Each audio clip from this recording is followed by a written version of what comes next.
Good afternoon, good afternoon, good afternoon, everyone.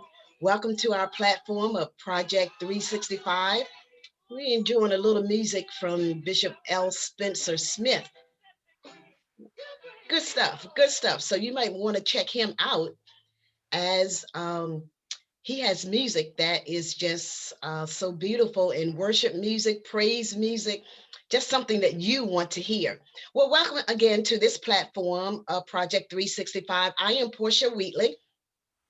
I am the founder and the president of a nonprofit organization acknowledged as Trophy of Life Incorporated, and we are more than happy to have you here with us. And we're going to bring in my co-host. I am Takira Swan.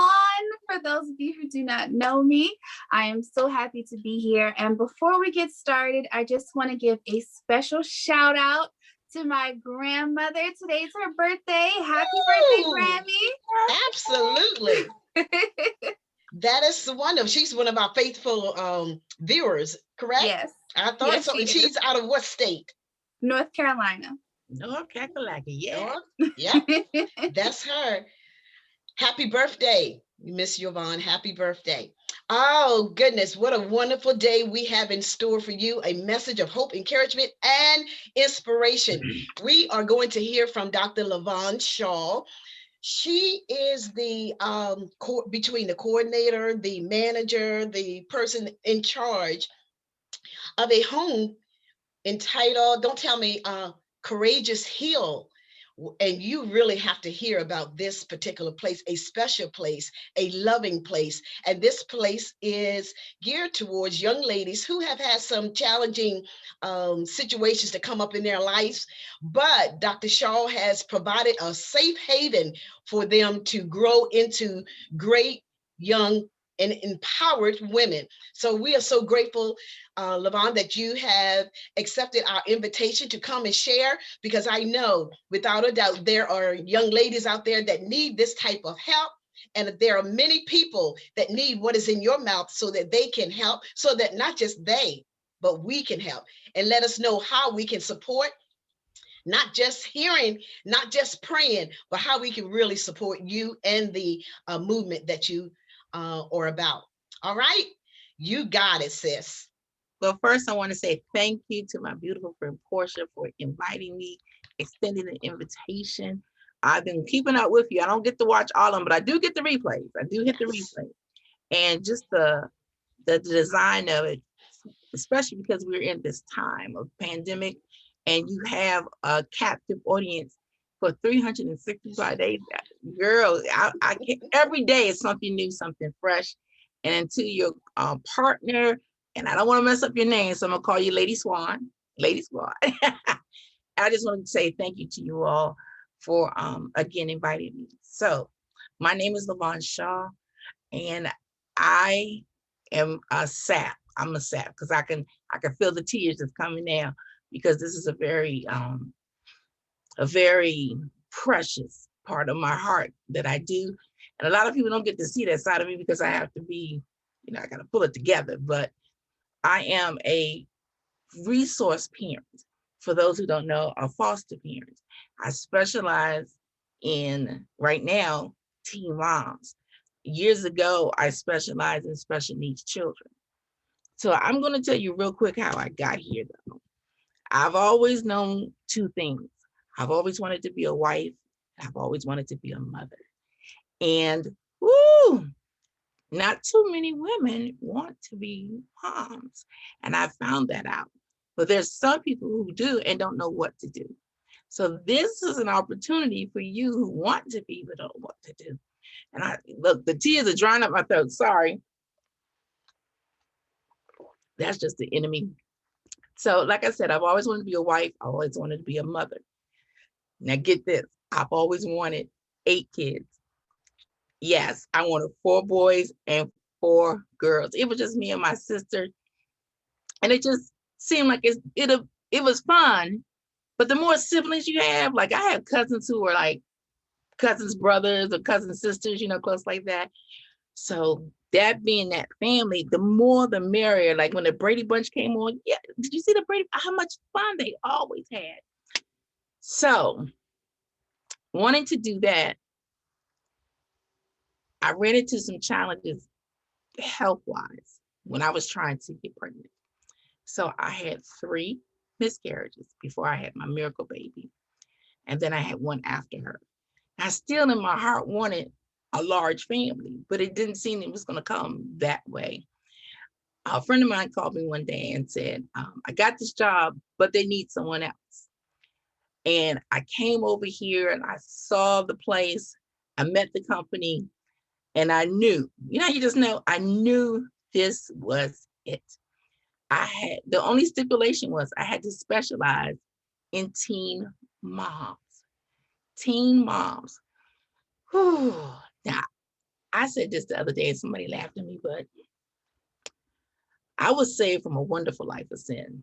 Those other people were crying in trouble, whatever. I was having fun. I was having some big fun.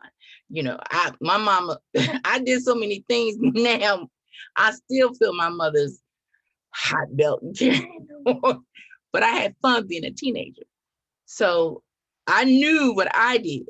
And I like, do you want to really do this? So I sat down with my husband and I explained everything to him because he had a top secret clearance. And certain things, if you go left or right, it could, lose his clearance if we didn't want to do that. But he was willing and had an open heart to do that. We sat down with our daughter and told her what we wanted to do, told her the benefits of it because we were opening our home and our heart. But there were some challenges because our goal was to help the young ladies that come into our home until they are healed or their parents are healed and they can return to their home and or into independent living. So my daughter was willing because she likes lots of kids too. And it worked out because it became like a little babysitting job for her. So when when we finally came to the Hill, the people I was working with, or that I'm working with, kept calling it the farm. The farm. It is 64 beautiful acres. 64 beautiful acres of land. I sit outside sometimes and I see the eagles, the hawks, the hummingbirds, the groundhog running. At sunset, you can see all the beautiful deer just leaping through the yard. It's just amazing. And so they called it the farm. And it was back in the day. I remember passing it when I was younger. But I sat down with my company and I said, would you want to live on a farm? And they were like, well, no, not really. I said, so I need you to now start calling our home Courageous Hill. So they said, well, why did you call it that? I said, because when a young lady goes into care and has to come into a stranger's home, we're strangers to her. She doesn't know us. It takes courage. And then you have your infant and you don't know what we're like, if we're boring, if we're fun, if we don't watch TV, if we have the TV. But that is why I said we now call this Courageous Hill. So come on up to Courageous Hill. I'm going to share maybe a couple of stories of different young ladies. One young lady came to our door and I could see the relief in her face to see that it was an African-American woman that lived in this house. And the surprise was that I was married and my husband was with me. She had never been in a 2-parent household. And so she was amazed how we got along, how we didn't fight. I mean, we had heated discussions, but not knockdown, drag out fights. You have to realize that they come from different homes. Not all of them are bad, and all of them are good, but they come from different homes into our home. Some children or young ladies have never been called by their given name, but they've been called every other nasty name in the book from their family. So how can I make a difference in their life?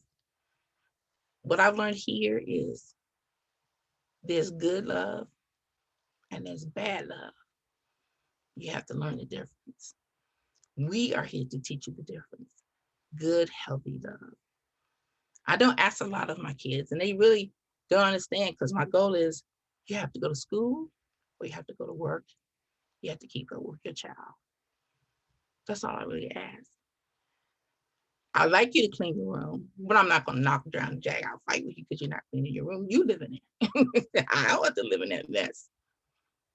But there are different things that they learn here. So many things running through my heart. I had one young lady who came with a bag of clothes, and she was with us maybe 6 months. And I was running in and out of her room, running in and out of her room. And I asked her in the 6 months, I said, now listen, I got these brand new dresses in here, and you still got your clothes in the bag. When are you going to unpack? We're not going to put you out. You're going to be here a minute. And she said, I didn't know what that was. She never seen a dress. Never seen a dress. I had to take the opportunity to show her a drawer for panties, your undergarments, and they laugh at me because they call them drawers. I gotta get some drawers. I gotta put some drawers on. I say, in my house are ladies, and we wear panties. And we wear panties. You're gonna thank me later. So to put the t-shirts in, your jeans and whatnot. She had never used a dresser. There was one young lady who came in my house, our home, and I had to ask, why won't you flush the toilet? She said, I don't know. When she was removed from her home, they didn't have running water, so you didn't have to flush the toilet.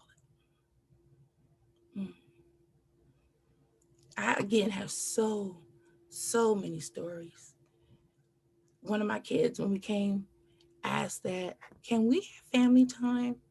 Can we have some meals that we can share together? And I'm looking at him like, what? I want to sit down with mom and dad and have dinner. I said, okay, we could do that. We have busy schedules. I said, but I'll make sure at least 3 times a week we'll get together. And so I made Friday night our family meeting night. At the family meeting, you can tell and share anything, good or bad. There's no repercussion. Your voice will be heard. My kids started sharing, do we always have to wear clothes from the thrift store? I'm like, no, we go where you want to go. But that's where my mom always took us, started taking us to just different stores, exposing them. I've always worked with teenagers, love them. Um, and it's amazing because if we don't take our children outside of a 10-mile radius, they will never see beyond that if we don't do it. I had the opportunity to take one of my girls to Paris when I had to preach in Paris prior pandemic. She didn't want to go, and later on we found out she had never been on a plane. So there's so many different things you can do, that you can offer, and you can love on a child in your home. And that's what I want to do with the platform today, is encourage you to think about having a child in your home, but especially a teen mom. There are a lot of teen moms who come in and nobody wants to deal with them. Nobody wants to love them. Or they think that they can't be a parent. But guess what? Because you don't share the same blood, you can still be a parent. You can still embrace that young lady, help her with her children. If she wants help, she might not want help. I had one young lady come in our home, and I knew exactly why they had sent her to me. I shouldn't say spoil. What's a good word? What's a good? Just you said spoiled. Spoiled. She was very spoiled. Just into her. And I was trying to tell her, baby, you got a baby coming. And you all that changing eyelashes on your cheeks, you can't even see. You need to see the baby. Take them lashes off. All that weave wearing. Now, I am the weave queen. I wear pink hair, purple hair, but I don't mind. But honey, you now have a little one, and that little one is going to take your priority. I'm going to do this. They brought you here. And she said, I have never lived with this many people in one house ever. I said, they brought you here to have fun and to learn how to be a family. When you leave here, you're going to be a family of two. But to learn that. Now, I will share this with you also. My children are my children. I did not birth them, but I sure do love them. I had one young lady that aged out of the system and got pregnant and was scared. And I had an available room and I said, why don't you just come on back home? Well, they're not gonna give you any money from me. And I was like, so what? You're my daughter. Come on home. And while she was here doing that, she asked us to adopt her. And I'm like, baby girl, you was 20 something years old. But the only reason why we're not going to adopt you because your mom lives in Virginia and you have a good relationship with your mom now, and I don't want to disrupt that. I said, but please know we will always, always be here for you. Now, if you're looking for something to do and you have room in your home and room in your heart, I invite you to reach out to Portia so you can contact me or however she's going to do it. And I will be more than willing to introduce you to the company that I work with that allows children to come in your home, children of all ages, all sizes, all ethnicities. But you will be so well rewarded, and you might not always see it. You might not always see it. But I've had a few of them come back and call me. I apologize for giving you so much hell. You just trying to love me.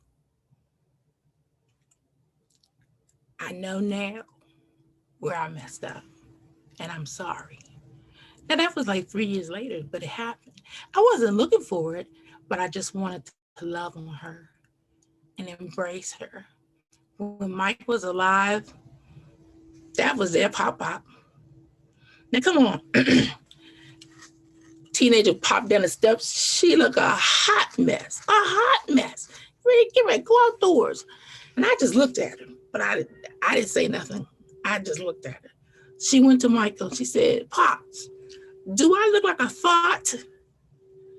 He said, yes, you do. And she went right back upstairs and changed her clothes.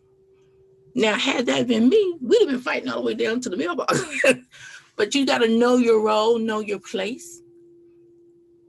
We had a young lady come over and visit with us.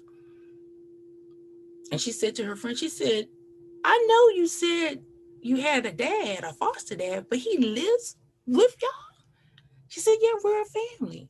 And she said, I've never seen a man and a wife live together. The things we take for granted, the things we overlook, the things that we don't think anything of. A dresser, flushing the toilet. Oh, and I had to learn this.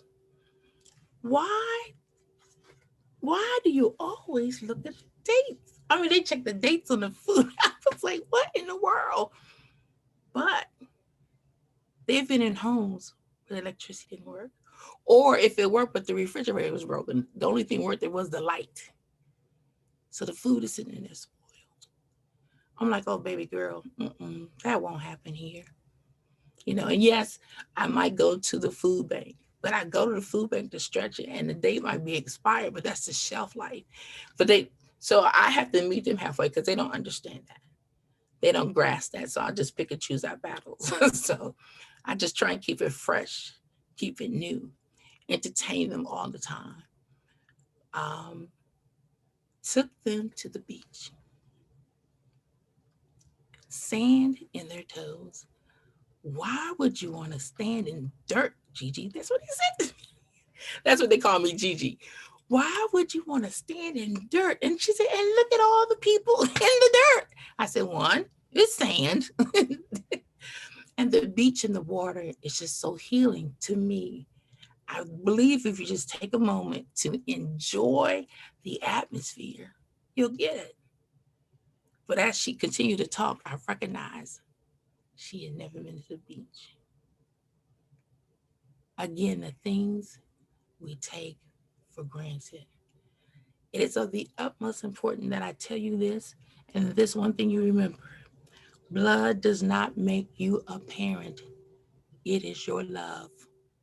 And if you have love to share, you can make space in your home.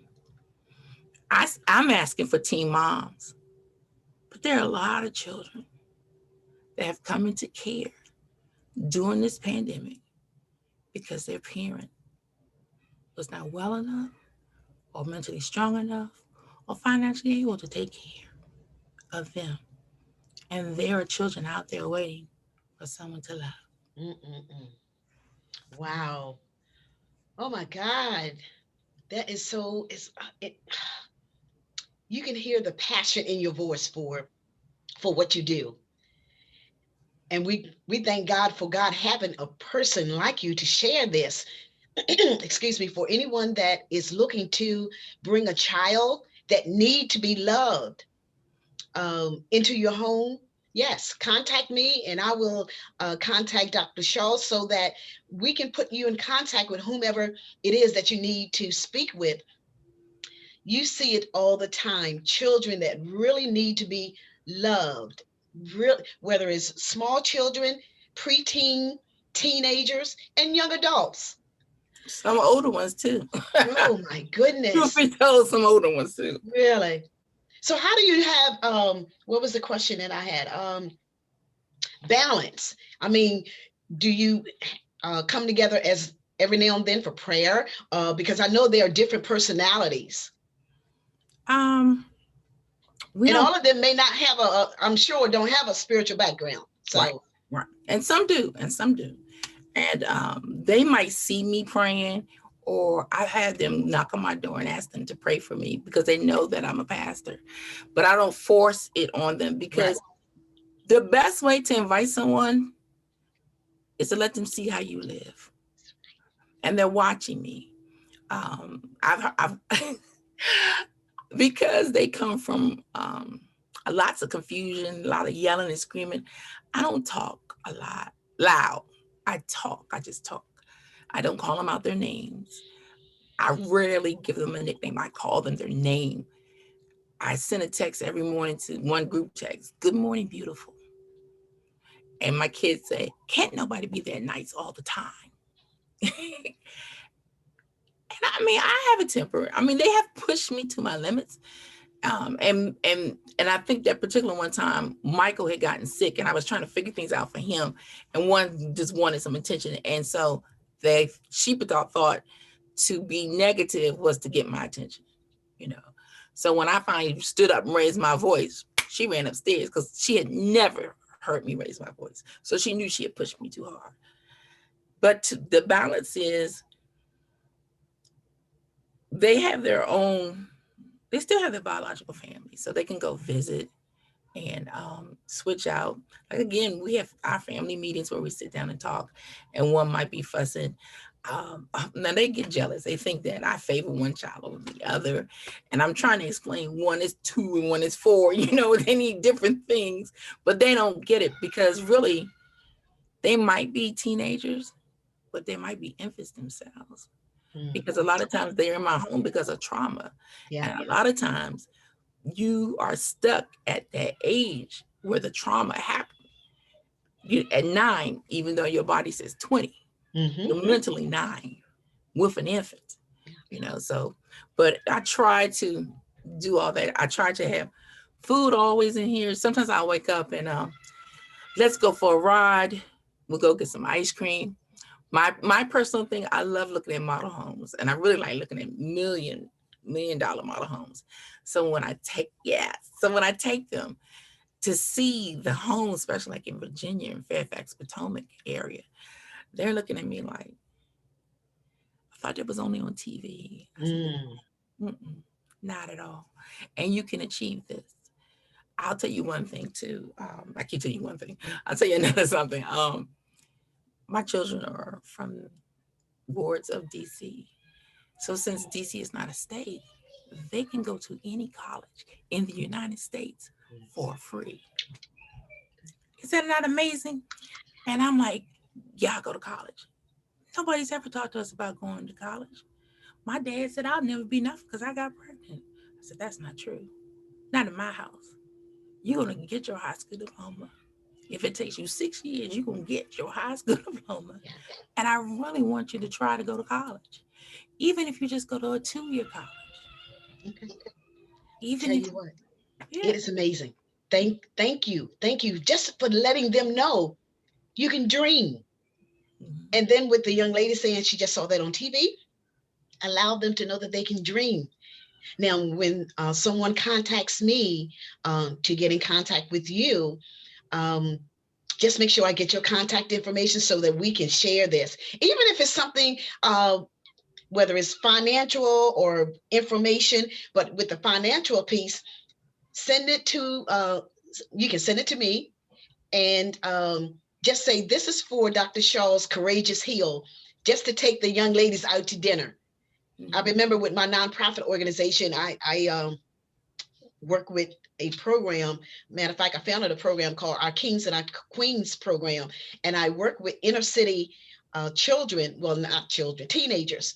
But I had someone to come in and give them an etiquette class Mhm. of eating out and dining out, because with the double forks and all the glasses and all of that. And then at the end of that training or that lesson, I took them out to a restaurant where they could utilize the information that they just had. And I mean, some of them have never even been to a restaurant, let alone, So I thank you for sharing your heart, opening up your heart, and allow God to use you. You are definitely being used by God. And the thing is, you enjoy it. Yeah. So that's a blessing. That's a blessing. I tell you what, it's more blessings coming your way. Right. I say that. I decree that there's more and more love in your heart. I tell you, it's God, and we're grateful for it. Takira,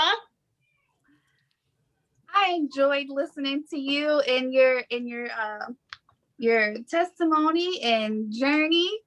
And I'm so thankful for you and for people like you, because it's, foster parents are so necessary. And a lot of people have been in your position where they want children, but maybe it just didn't work out for them. And they're just afraid to be a foster parent because they just feel like, I don't know anything about being, a mom or a dad, or I'm not perfect. And you don't have to be perfect. So I really want my viewers out here, our viewers out here, to just take from this that everyone deserves love. I'm such a firm believer in that. No one can convince me otherwise. And being a foster parent, you're just loving someone, whether they're a baby or a young adult, a teenager, in the best way you know how, that's good and healthy. Like you said, that good, healthy love, that's all you're showing. And you let God do the rest. And it's, So if you feel, yeah, if oh, you it's feel like, I'm sorry, what'd you say? to just, and two things I wanted to share with you. Okay, go ahead. The Bible says that we're to take care of our widows and orphans. People read Yes. that and don't think about it. It's scripture based. It's scripture. So it's right there for you. And I'll tell you this, because my young ladies try to be independent and don't need me. And I see they do, but I have to let them catch on. yeah, I had Mhm. one say one time, she just came home and she was breastfeeding her baby. And I could see she was exhausted, tired, and she needed to rest so she can take care of her child. And I knocked on her door and I said, can I take the baby for you for a few hours? No, it's my baby. I know what I'm doing. I came on and put on my lounge where I got in my bed, getting ready to watch a movie. I hear a knock on the door. She said, can I change my mind? I said, you sure can. Because they don't know. Again, like you're saying, Miss Swan, they just need somebody. Mhm. yes, Somebody. You just need some, and that's exactly what we're put here on earth to do. So I'm just so grateful for you.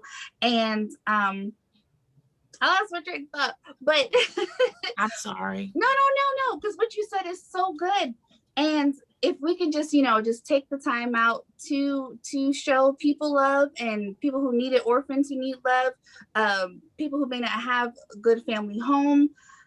It's all about just exposing them to the world. You know, the world's a crazy place, but the world has so many beautiful, good things to offer. And a lot of people, not even just, you know, people who need foster care, don't even know what's out there, whether they just don't have the experience, the exposure, or they don't know how. And I just feel like it's a privilege to be able to expose someone to the beautiful things of the world. Like, you know, just show them, hey, you know what? Have you ever seen mountains before, like in real life? Like, let me show you God's creation. Let me show you this beautiful nature, you know, just something simple. And it doesn't have to cost, you know, money. Like a lot of times people, oh, I can't help anyone because I don't have any money. It doesn't, you don't have to do anything that costs money. Just like you said, coming together one night a week to have family night, like that's so important. And I just want to encourage everyone out there, if you have a family or just a close group of people that you're close to, have a night where you just can come together, whether it's virtually or not. But if you live in a household with a family, come together and just talk. Maybe have a game night, watch a movie. Let's spend some time together and cultivate and nurture that love within us. Because once we experience that love, you have no choice but to just radiate it out. You know, just let it radiate from your body. And that's what we all need is love. So I just appreciate you and people like you who have the strength and the know-how to do so, because not everyone can do it. And And you patience. know, right. And the patience. Oh my goodness, you have to have the patience of the Job. Lord. I'm telling you. Yes, you do. And I just appreciate you so much. So thank you for sharing that today. And I hope someone listening is encouraged by this, because this is what's really needed. It is. Sounds good to me. I'm telling you. Again, thank you, LaVonne, for accepting our invitation to come. And we definitely want our audience to share this. This is not just about Courageous Heal. This is also about a passion, the passion that God has placed in you, and also about love, love from the heart, not just to keep it. And Archbishop Dennis says, love is really not love until you give it away. You give it. Yeah. So on that note, we're going to leave you, but we're going to be back tomorrow. So I encourage you to intentionally pursue the God purpose that's on your life. Blessings until tomorrow. Bye-bye.